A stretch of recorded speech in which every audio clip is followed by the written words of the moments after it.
বরকত দিতে আইতে চায়, যে কোনো সময় আয়া পড়তে পারি।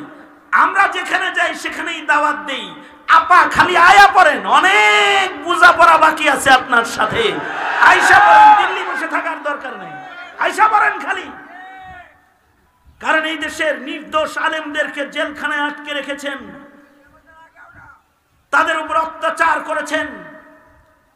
মাসুম মাসুম তালবে ইলম যারা ইমানের দাবি নিয়ে শাপলা চত্বরে জমা হয়েছিল নাস্তিক্যবাদ আর কাদিয়ানি বিরুদ্ধে, তাদেরকে গুলি করে, বাতি বন্ধ করে গুলি করে তাদের শহীদ করেছেন। তাদের রক্ত রাতের অন্ধকারে গরম পানি দিয়ে ধুয়ে ঢাকা শহরকে পাক সাফ করেছেন।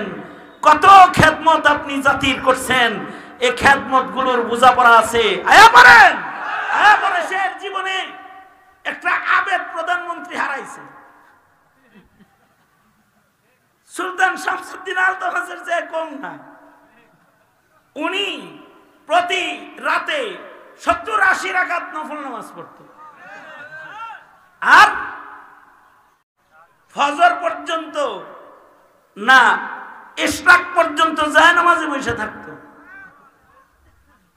ডেলি কোরআন মাজিদ পড়তো, তাহাজ্জুদ পড়তো, ঘুমটা দিয়ে চলতো পুরা রাবেয়া বসরি। এই হাতা জামা গায়ে দিত। আল্লাহর সাথে এত মুহাব্বত যে প্রতি উপজেলায় একটা করে মসজিদ করছে। আপনারাও বাটে একটা পাইছেন,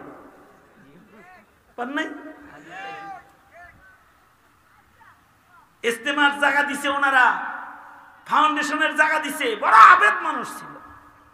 কিন্তু দুঃখজনক বিষয় হলো ওই যে তার ইবাদত দিয়ে আল্লাহর লগে খাতির বেশি একটা হয় নাই, মুনাফিকের মতো ইবাদত হয়ে গেছে আর কি। কারণ 5 তারিখে ছেলেরা যখন ওনারে ধাওয়া দিল, মানুষের কাছে নেতারা বলল নেত্রীর আল্লাহর লগে খুব খাতির, কিন্তু 5 তারিখে আমরা দেখলাম নেত্রীর পুরো দিল্লির লগে খাতির, আল্লাহর লগে একটু কোথাও জায়গা পেল না, দিল্লি চলে গেল। যা অত্যাচার মানুষের উপরে করলো, আল্লাহ পাক ছাড় দেয়, ছেড়ে দেয় না।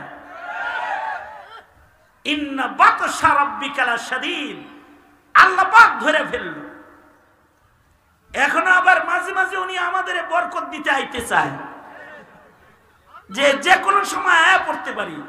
আমরা যেখানে যাই সেখানেই দাওয়াত দেই, আপা খালি আয়া পড়েন, অনেক বোঝাপড়া বাকি আছে আপনার সাথে, আয়সা পড়েন, দিল্লি বসে থাকার দরকার নেই, আয়সা পড়েন খালি। কারণ এই দেশের নির্দোষ আলেমদেরকে জেলখানায় আটকে রেখেছেন, তাদের উপর অত্যাচার করেছেন। মাসুম মাসুম তালবে ইলম যারা ইমানের দাবি নিয়ে শাপলা চত্বরে জমা হয়েছিল নাস্তিক্যবাদ আর কাদিয়ানি বিরুদ্ধে, তাদেরকে গুলি করে, বাতি বন্ধ করে গুলি করে তাদের শহীদ করেছেন। তাদের রক্ত রাতের অন্ধকারে গরম পানি দিয়ে ধুয়ে ঢাকা শহরকে পাক সাফ করেছেন। কত খেদমত আপনি জাতির করছেন, এই খেদমত গুলোর বোঝাপড়া আছে। আয়া পড়েন, আয়া পড়েন। এই জাতি এগুলো স্মরণ রাখবে। আর যদি তোমরা স্মরণ না রাখো তো পাকুন দিয়া কয়বার এসেছি, কয়বার আসবো তা জানি না, বলে দিয়ে যাই। যদি তোমরা স্মরণ না রাখো তাহলে কবরে শুয়ে শুয়ে নাস্তিকের আওয়াজ শুনবা, মন্দিরের কুলুর আওয়াজ শুনবা, আযানের ধ্বনি বন্ধ হয়ে যাবে। সুতরাং স্মরণ রাখবে জাতি। বুজুর্গ ইবাদত করে সম্পর্ক কাফেরের লোকে যার ভালো হয়, বুঝতে হবে এটা মুনাফিক।